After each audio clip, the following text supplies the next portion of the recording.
Hey everybody, how's it going? Martin, Belver Auto Spa.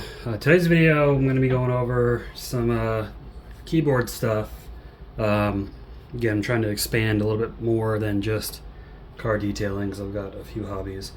So this keyboard is the NZXT Function MiniTKL or tenkeyless. I have modified it already with, right now, it's got clicky blue switches in it, and it's got these low profile keycaps. So this is a hot swappable mechanical keyboard. For those that don't know, a lot of the cheaper keyboards, especially the ones we use at work, are membrane keyboards. It just means they have this membrane layer that makes contact with a diode. That's what registers your input. Mechanical keyboards use these, which are switches. These are mechanical switches that make contact to register the input. What's nice about a lot of mechanical keyboards, especially ones that are hot swappable, you can change out your keycaps and you can change out your switches for a different feel. Now I'll show you the original keycaps that come on this keyboard. Let me grab this box over here.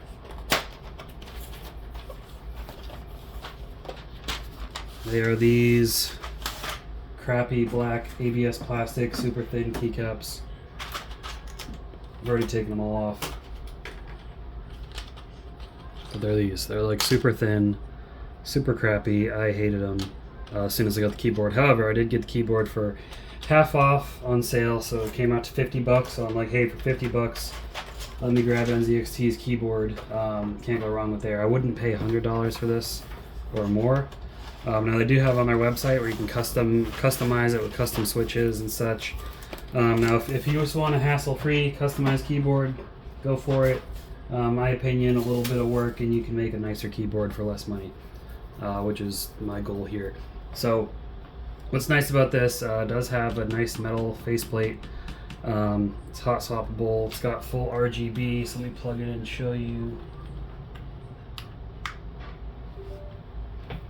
I've got this wave effect set on it, and then if I press the keys it kind of ripples out from there. But there's all kinds of different effects. So if we look up here, we can see this is the NZXT cam software, where you can set different effects. So like right now, this is what I got it set to. But if I set it to rainbow, and I can speed this up,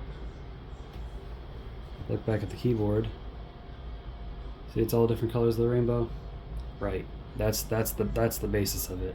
But I'm going to change it back to what I had because I like that the best. But that's another reason I got it. It's because I use all in my computer over here. If I can get this thing to move. I've got a NZXT CPU cooler, NZXT fans.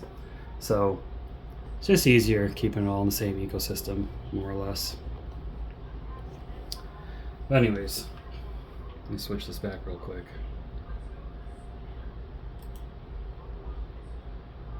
Oh God.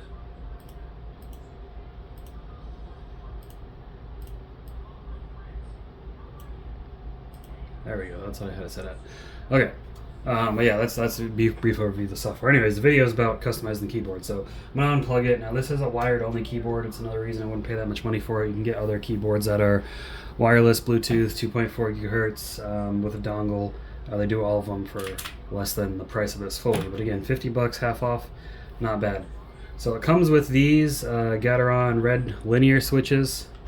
So a linear switch basically means this it's the same weight all the way down and back up.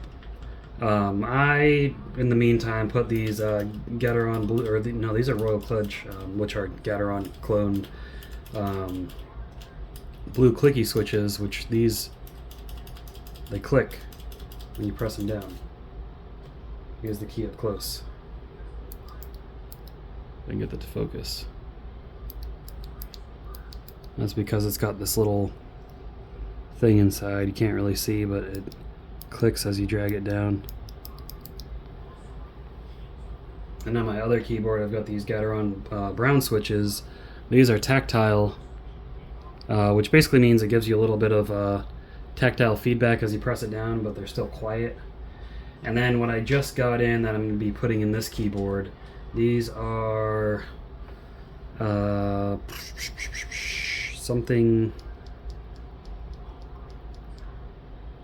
Panda. What do they call them? Holy Panda. These are Holy Panda switches. Now these are like the brown switches, but they got a little bit more tactility to them, a little bit more resistance. And that's what I like. I like to really feel the keys as I type them. The reason I'm not a big fan of these blue switches is because they are really scratchy sounding. And once you've experienced better, a better typing experience, you get over that real quick. So I've got these low profile keycaps on here. I did order pudding keycaps, not these ones, but I'm just using these as a demo. The reason being, there's a lot of clearance between the switch and the bottom, and you can get low profile switches, but I figured for this keyboard I'm gonna go ahead and get full-size pudding switches for them. But so you can put these different switches in here. And I just wanted to show you guys a demonstration of how these switches sound once you have them all installed, right? I can figure out which key goes where. And it's that easy to switch the keys out, by the way. You literally just press them down.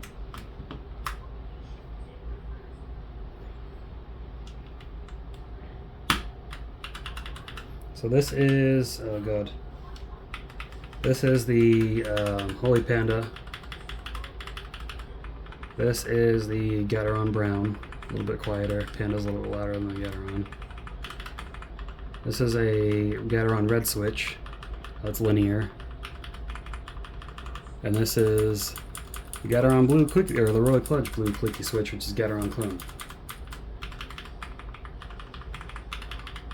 So it all just depends on the sound you want and the feel, but I like these ones. Another thing that's nice about pudding keycaps, so pudding keycaps, if you didn't know, they're solid on the top, but they are more translucent along the side. It gives a nice lighting effect, as you can see, especially when you have a bunch of them, but that's the basis of that keycap. But anyways, to get the keycaps off, you can pull them off by hand, or you can use a keycap switch or a keycap puller. So there are different manners of keycap pullers. Show you a few examples.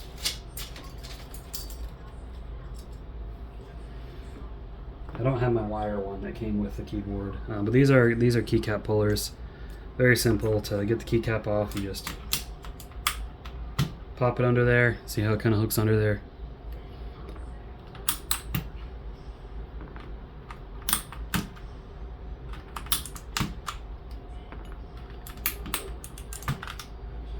Alright, then you got the switch pullers. Now these hook in underneath the switches. You got different types. This came with the keyboard. I did learn, don't grab them from the side because it'll be really hard to pull that way. If you do top and bottom, there's actually clips in here that it depresses and makes them really easy to pull out almost effortlessly.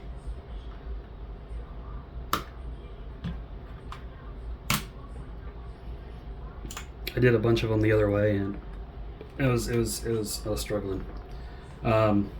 Anyways, put the switch in. All I do is line it up. So most of the time, these little holes are going to be at the top of the switch, and you got these two little stems or pins here. So you want to make sure this is lined up properly before you don't push it in, because you can bend a pin. I have bent them back, but it is an issue you can run into. But you just shouldn't have to force it in, right? This one feels like I'm forcing it in. Let me try a different slot. There you go. You do have to use some force to get it in, but you shouldn't have to feel like you're fighting it, you know what I mean? And it's going to depend on the switch. These are brand new, so. And these particular switches do come pre-lubed, which is nice. Not all switches do. But you can, disassemble the switches and lubricate them if you need to. But lubricating them just gives them gives you a smoother experience overall. These ones seem to just go in a little bit harder, just to make sure I didn't mess anything up. As you can see there, pins are fine. And of course I dropped it, I'll get it in a second. Let's grab another one for now. Now keycaps you can get anywhere from $15 to $100 depending on the brand you go with. I like going with these XVX brand keycaps. A lot of their PVT plastic. These are a lot more affordable, but they got I forget what it is, Keychron or something. But they cost a lot more money. And I did order a set of keycaps for these. They're not here yet, so I'm gonna stick with these low profiles for the time being. But of course I don't know which key is which. Yeah, I do. Little things marked at the top.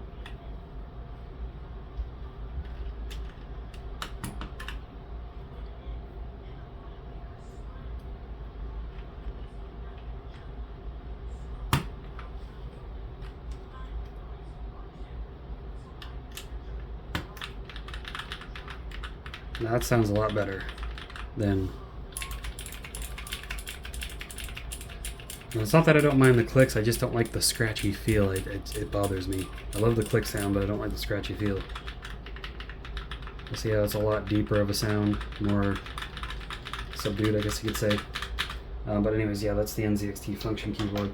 Now let me grab my other keyboard just to show you an actual just about fully customized mechanical keyboard. Alright, so this one is my Royal Kluge RK87, I think it is. MiniTKL, or tenkeyless, not MiniTKL.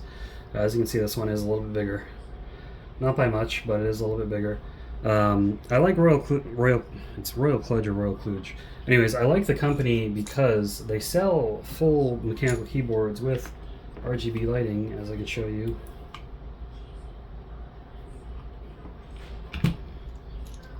And it's fully customizable RGB lighting. You can change the color to whatever you want. It's really nice. I keep dropping things. But yeah, anyways, these keyboards are really nice. I like them a lot. I'm probably gonna get a full-size one to bring to work, but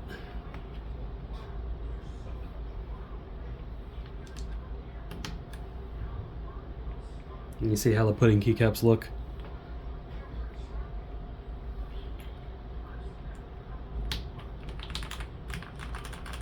And this one's a lot more subdued. I've done the tape mod. I've opened this up. I put a few layers of tape on the circuit board, the PCB, which muffles the sound. This does come with foam in it.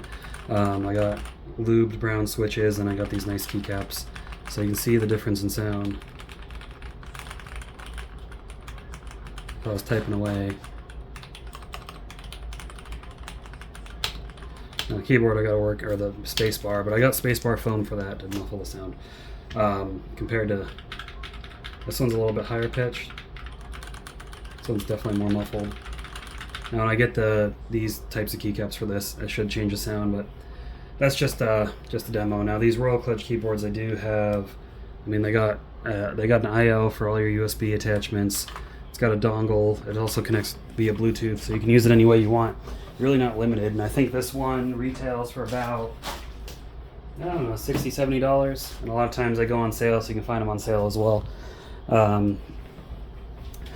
That's really it, guys. I just wanted to show you a quick rundown of the NZXT function MiniTKL keyboard and how to customize it.